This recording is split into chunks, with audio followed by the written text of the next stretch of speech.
Hello YouTube. I've been going through an Open Yale course online, the Introduction to New Testament History and Literature with Professor Dale B. Martin. And I've found it very useful and informative. I think he does a very good job at describing the conditions of not just the Greco-Roman world, but also Second Temple Judaism at the time, and how the people involved would have viewed the world and how that influenced the writings themselves. And I'll provide a link to that. And it was in a class session that I just went through that I found a verse in 2 Peter that really opened my eyes to precisely what Genesis 1 is talking about. This is in 2 Peter chapter 3 verse 5. It says, "They deliberately ignored this fact, that by the word of God heavens existed long ago, and an earth was formed out of water and by means of water." So, taking a look at Genesis chapter 1, that's exactly what it's talking about. It's not talking about an idea of creation ex nihilo, from nothing. It's not. And I wanted to go through what I believe to be the most accurate interpretation of a few verses in Genesis 1. I wanted to go through verses 1 through 10 and also verses 14 through 19. Now, these get into the cosmology of Genesis 1.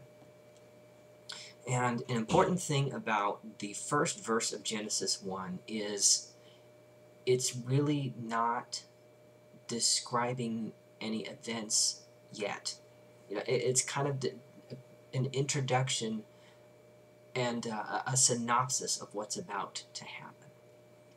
And the New Revised Standard Version, it makes that a little clearer because it reads, "In the beginning when God created the heavens and the earth," rather than a declarative statement like, "In the beginning God created the heavens and the earth." You see, it actually hasn't happened yet. The events haven't transpired. So, I'll keep going. Verse 2. "The earth was a formless void, and darkness covered the face of the deep, while a wind from God swept over the face of the waters." And I think what verse 2 is referring to as earth, even though it's the same word used in verse 1 regarding the creation of the heavens and the earth, I think that this is referring to a broader scale. I believe that this is referring to what we would call the cosmos, everything in existence in the material world. And it says, "A wind from God swept over the face of the waters." So at this point, everything that existed in the material world was water. And when it says a wind from God, the Hebrew word used is ruach, and that is most often translated as wind, spirit, or breath. So it's really not referring to a separate being. It is referring to an attribute of God. Then verse 3. "Then God said, 'Let there be light,' and there was light." See, light was created before the different sources of light. And I can understand why the writer of Genesis thought this, because when we look at the sun in the morning sky, it appears to be a circle of light, which appears in the sky. And there's a whole bunch more light that needs to be explained. And it's because of that we get the idea that light existed before the sources of light. And God saw that the light was good, and God separated the light from the darkness. God called the light day, and the darkness he called night. And there was evening and there was morning the first day. See, this is how evening and morning can exist before the sources of light.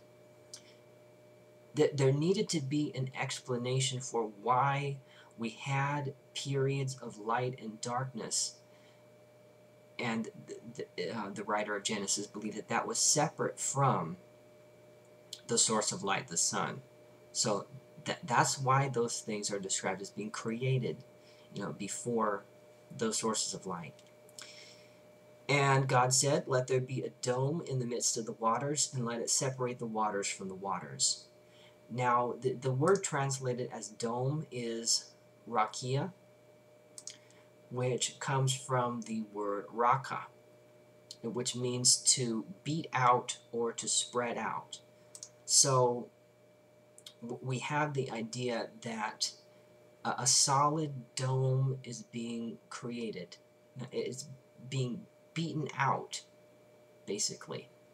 Solid dome. So God made the dome and separated the waters that were under the dome from the waters that were above the dome, and it was so. God called the dome sky. Now, the word used for sky is the exact same word in verse 1 regarding the heavens. So that's what it's referring to. And there was evening and there was morning the second day. So at this point, all that exists in the cosmos is water and the dome. And there's water above the dome, and there's water below the dome. And God said, "Let the waters under the sky be gathered together into one place, and let the dry land appear." And it was so. God called the dry land earth, and the waters that were gathered together he called seas. And God saw that it was good. So now we have the earth. We have the earth, and then the waters that were separated from the earth. These things exist within the dome, and we still have the water that is above the dome. And now I'm going to jump to verses 14 through 19. And God said, "Let there be lights in the dome of the sky to separate the day from the night, and let them be for signs and for seasons and for days and for years. And let them be lights in the dome of the sky to give light upon the earth." And it was so. So, and that's how it really appears to the naked eye. It appears that the sun and the moon and the stars are within the sky, within this dome. See, there's no concept of outer space here. God made the two great lights, the greater light to rule the day and the lesser light to rule the night, and the stars. See, these are actually listed in decreasing order of size, and to the naked eye, that's how they appear. The biggest light is the sun, and a smaller light is the moon, which is considered to be a separate source of light that gives off its own light, and then the stars are smaller than both of those. God set them in the dome of the sky to give light upon the earth, to rule over the day and over the night, things which already existed, though. See, these are just being created to rule over those. And to separate the light from the darkness, which also pre-existed. And God saw that it was good. And there was evening and there was morning the fourth day.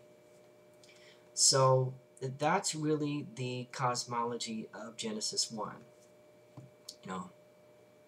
In the beginning, everything in the material world was water. You can go in a whole bunch of places, with an interpretation like that. But I find it insightful how the writers of Genesis, were trying to figure out, how these things in the material world worked.